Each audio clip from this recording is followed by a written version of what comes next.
Tak daripada saat kereta api tu dah mula terbakar di gerabak nombor 5, dalam masa 2 minit je guys, satu kereta api terbakar. Kesemua 6 gerabak dah dijilat api.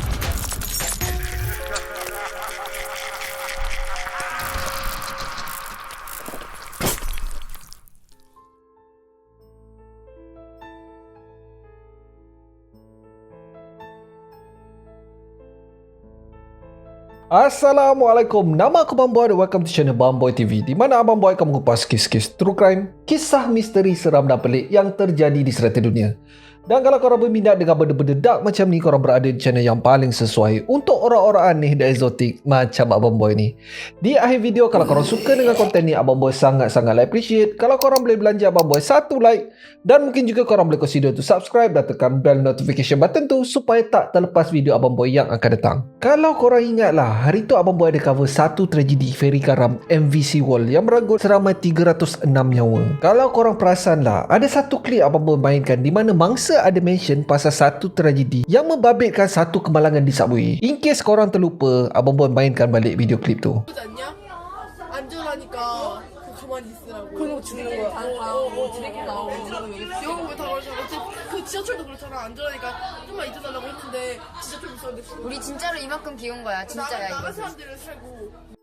So seperti biasa, Abang Boy pun apa lagi? Tak akan terlepas untuk research punya lah. Korek punya korek. Rupanya tragedi subway ni pun gila juga kan? Kalau korang rasa yang feri karam tu dah mendidih dah, yang ni pun lebih kurang sama juga. Dia bermula dengan satu orang gila. Lepas tu satu persatu terjadi. Sampailah level kecuaian badan berwajib yang terlibat. Apa yang terjadi ni mendedahkan yang negara Korea Selatan ni tak seperti apa yang kita tengok dekat dalam movie dia orang. Jauh panggang daripada api tau. Api dekat sini, panggang dia tu dia kat Perlis. So get ready untuk mendidih bersama-sama guys. Sediakan kuda siap-siap. Tenang, chill, let's roll. Pada 18 Februari 2003, di tengah-tengah bandar Daegu, Korea Selatan, hari berjalan seperti biasa je. Pada pagi tu, 9.50 pagi, kereta api bawah tanah yang bernombor 1079 tiba di stesen Banwaldong. Time ni masih boleh dikira sebagai rush hour lagi tau. Ramai tengah beratung menunggu. Ini adalah stesen kereta api tersibuk di bandar Korea Selatan. Antara yang menunggu tu adalah student-student universiti dan juga pekerja di kawasan mall di tengah-tengah bandar. Dalam tengah busy-busy orang bersesak-sesak nak masuk dalam kereta api tu, ada seorang lelaki yang kelihatan biasa je. Tak ada apa yang mencurigakan pun. Dan pada pukul 9.53 pagi, train tu pun bergerak. Beberapa minit sebelum sampai ke stesen seterusnya, iaitu stesen Junggangdong, salah seorang daripada penumpang tu perasan yang lelaki tadi menyalakan lighter dan memegang satu botol liquid. Dekat kaki dia pun ada satu botol liquid yang sama. Serta merta, beberapa penumpang tu dah tak sedar hati dah. Diorang cuba untuk merampas lighter tu. Dalam pergelutan tu, terjatuh pula lighter dan cecair dalam botol tu tertumpah. Tak pasal-pasal geng, api terus merebak. Masa ni train masih belum berhenti tau. Menggelabah semua penumpang lain cuba untuk menjauhkan diri. Train telah berjaya dihentikan dan penumpang yang lain berjaya melarikan diri daripada tempat kejadian. Tetapi ada plot twist guys. Kereta api 1079 tu sebenarnya dah berusia 10 tahun lebih dah. Boleh dikatakan kesemua barang-barang dekat dalam tu dibuat daripada bahan yang mudah terbakar. Termasuklah lapik tempat duduk, lantai dan juga kotak iklan. Nak menambahkan lagi kelang kabut tu, stesen kereta api Junggangdong ni terletak di lantai B3,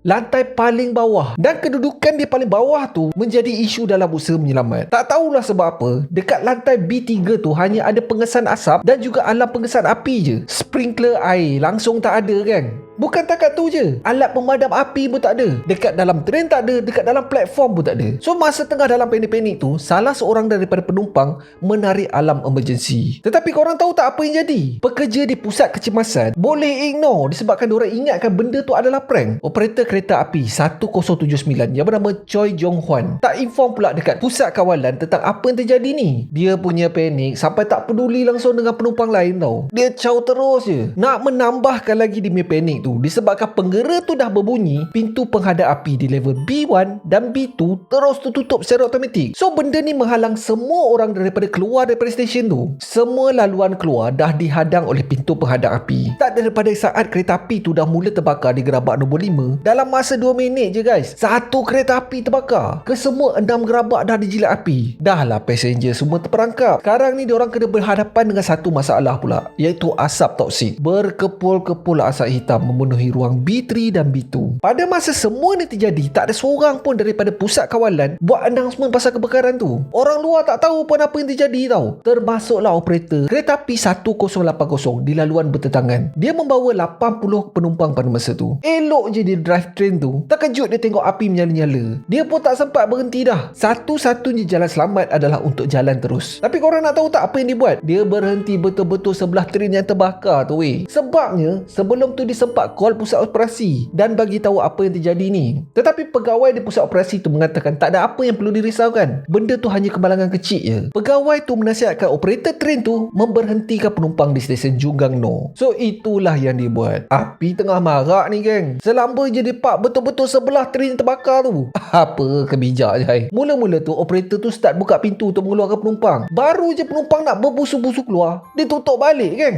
Alasan dia adalah untuk menghalau asap toksik masuk ke dalam train. Penyudahnya hanya beberapa yang lepas. Yang lain semua terperangkap. Dia membuat announcement menyuruh penumpang yang lain untuk bertenang sementara menunggu anggota penyelamat sampai. Beberapa minit selepas tu, tenaga elektrik telah dihentikan selepas alat penggera mengesan api dihidupkan. Driver train yang bernama Choi Sang-yul decide untuk tunggu bekalan elektrik pulih balik untuk call pusat emergency. Tetapi api memang tengah marak geng. Dia dah tak boleh tunggu dah. Choi kemudiannya mengarahkan semua penumpang untuk keluar daripada kereta api. Tetapi yang bijaknya, si Mamat Choi ni menarik master key kereta api tu. So pintu tu tak boleh terbuka tau. Dia macam ni tau. Dekat dalam kereta api tu, walaupun tanpa bekalan elektrik yang disalurkan daripada luar, dia masih lagi boleh berfungsi dengan menggunakan bekalan bateri. Benda-benda macam buka pintu ke ataupun lampu dekat dalam train tu, so semua tu menggunakan bekalan elektrik daripada bateri ni lah. So bila Choi menarik keluar master key tu, bekalan elektrik terus terputus. So jadinya pintu tak boleh nak terbuka. Penyudahnya penumpang dekat dalam train tu tak boleh keluar geng. Seramai 70 lebih terperangkap dekat dalam penjara besi dan asap toksik mula masuk dengan banyak. Apa yang Choi buat pada masa ni? Dia belah geng. Dia selamatkan diri dulu. Penumpang yang tak boleh keluar semua dah pasrah dah. Masing-masing call dah bagi mesej terakhir diorang kepada ahli keluarga masing-masing. Ada yang masih lagi tak putus asa. Diorang cuba pecahkan tingkap kereta api tapi tak berjaya. Asap tebal dah berkepul-kepul masuk sampaikan diorang tak boleh nak bernafas dah. Pada masa ni suhu dekat dalam B3 tu mencecah 1000 darjah Celsius tau. Asap hitam memang tebal gila dah. Dan mana-mana penumpang yang berjaya naik ke level B2 pun susah nak nampak jalan. Pintu exit semua dah tutup kan. Walaupun diorang sedar di sebalik pintu tu adalah kebebasan daripada neraka yang diorang tengah alami, tetapi diorang tak boleh buat apa kan. Ketuklah sekuat hati pun. Yang mempunyai peluang untuk hidup hanya diorang yang berada di level B1. Korang nak tahu tak? Walaupun situasi tengah chaos gila ni, pekerja penyelamat hanya sampai di tempat kejadian pada pukul 10.30 pagi. Diorang sampai pun diorang tak boleh buat apa juga kan. Diorang hanya boleh turun ke level B1 saja. Pada masa ni semua mangsa sama ada tak sedarkan diri ataupun dah kehilangan nyawa. Api hanya berjaya dipadamkan pada pukul 1.38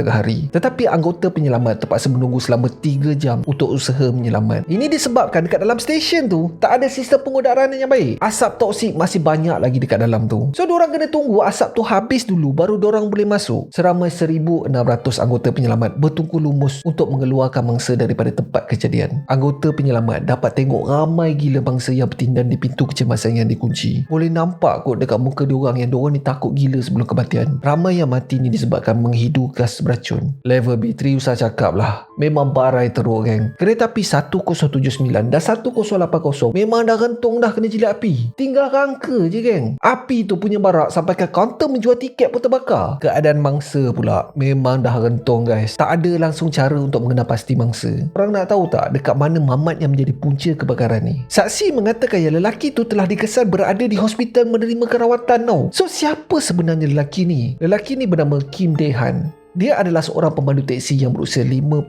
tahun pada masa tu. Tak banyak yang diketahui pasal Kim ni. Tetapi pada bulan November 2001, dia telah diserang stroke ketika tengah bekerja. Disebabkan penyakit ni, separuh daripada badannya lumpuh dan dia tak boleh mencari nafkah dah lepas tu. Bila family dia pula dapat tahu, dorang tak ada selindung-selindung lah guys. Dorang terus belah gitu je. Isteri Kim terus minta cerai dekat mahkamah. Dan anak-anak Kim pula palau dia. Terkial-kialah dia seorang-seorang dekat hospital. Dia adalah juga menerima rawatan daripada hospital, tetapi disebabkan dia dah putus pendapatan dan insurans pun tak ada, family dia tak nak bayar guys kos perubatan tu. Selepas sebulan, doktor mengarahkan Kim dikeluarkan daripada senarai pesakit. Dia kena halau balik ke rumah tahu tak. Korang boleh brain tak benda ni? Dah lah down, family tinggalkan dia, doktor pula buat hal. Tapi dia cuba juga bekerja mencari duit untuk meneruskan rawatan dia. Dia kerja apa sajalah Kutip kotak ke, sapu sampah ke, dan macam-macam kerja dia buat. Setiap bulan duit gaji dia akan habiskan di klinik ataupun di hospital menerima rawatan. Tetapi doktor pun tak boleh nak buat apa sangat. Keadaan Kim tak berubah sangat pun. Dia masih lagi lumpuh separuh badan tau. Pada awal tahun 2003, Kim terus stop pergi ke hospital. Dia dah penat dah. Duit habis tapi keadaan dia tak improve pun. Pada masa ni lah dia mengalami depression yang teruk. Dan cuba juga beberapa kali menamatkan nyawanya sendiri. Tapi usaha dia tak berjaya guys. Sebab apa tau? Sebab dia tak berani. Last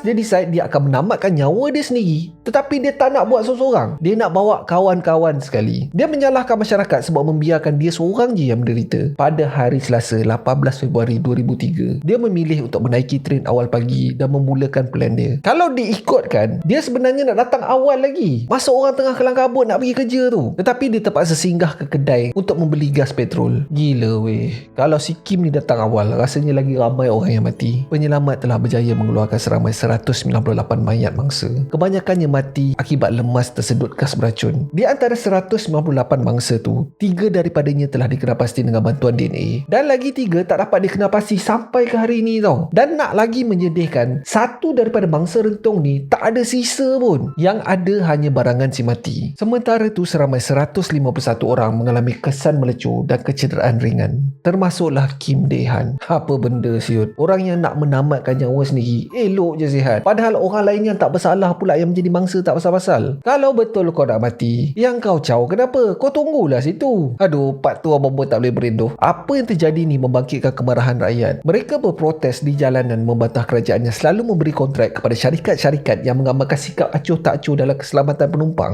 Korang nak tahu tak dekat mana operator train tu? Dia menyorok guys. Choi Sang-yul lari balik kampung. Selepas 11 jam barulah polis berjaya menahannya. Operator train bernombor 1079 Choi Jung-hwan dan 1080 Choi Sang-yul telah ditahan atas dakwaan salah laku dan kecuaian menyebabkan kehilangan nyawa. Pada 7 Ogos 2003, kedua-dua operator kereta api bawah tanah ni telah didapati bersalah atas dakwaan kecuaian yang menyebabkan kematian. Choi Jung-hwan dipenjarakan selama 5 tahun dan Choi Sang-yul dipenjarakan selama 4 tahun. Dalam perbicaraan berasingan, Kim Dae-han menghadapi tuduhan memulakan pembakaran dengan niat dan tuduhan membunuh. Kalau didapati bersalah, ada kemungkinan Kim ni akan berdepan dengan hukuman mati tau. Walaupun ahli keluarga dan juga pendakwa raya request untuk hukuman paling berat, tetapi hakim decide untuk memberikan hukuman penjara sepanjang hayat disebabkan Kim mengatakan yang dia menyesal dengan apa yang berlaku. Hakim juga mengambil kira kesusahan yang Kim telah alami. Tetapi hukuman tu tak lama geng. Ini menambah ke Abang Boy punya geram tau. Dia hidup dalam penjara setahun je. Pada 31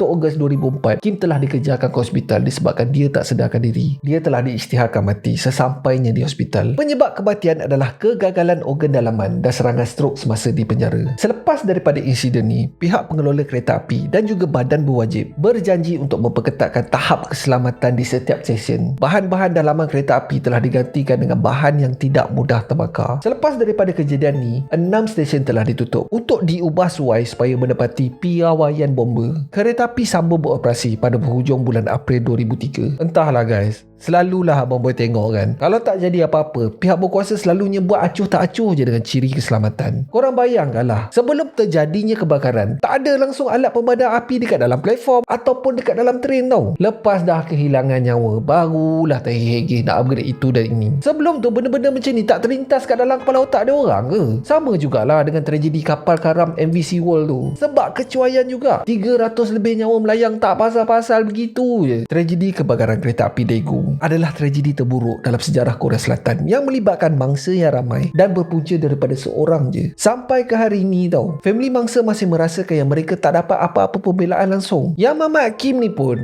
dia yang nak mati tapi dia yang caw awal. Apa benda tu? Telur mana telur? Terus teranglah, makin menyampah pula Abang Boy dengan Korea Selatan ni. Seperti biasa, Abang Boy nak dengar pendapat korang pula. Kasih komen dekat bawah. So that's it for today guys. Terima kasih sebab tengok video Abang Boy sampai habis. Kalau korang suka dengan video ni, Abang Boy sangat-sangat appreciate kalau korang boleh belanja Abang Boy 1 like.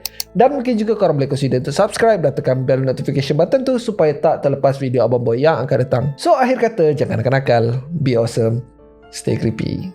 Assalamualaikum.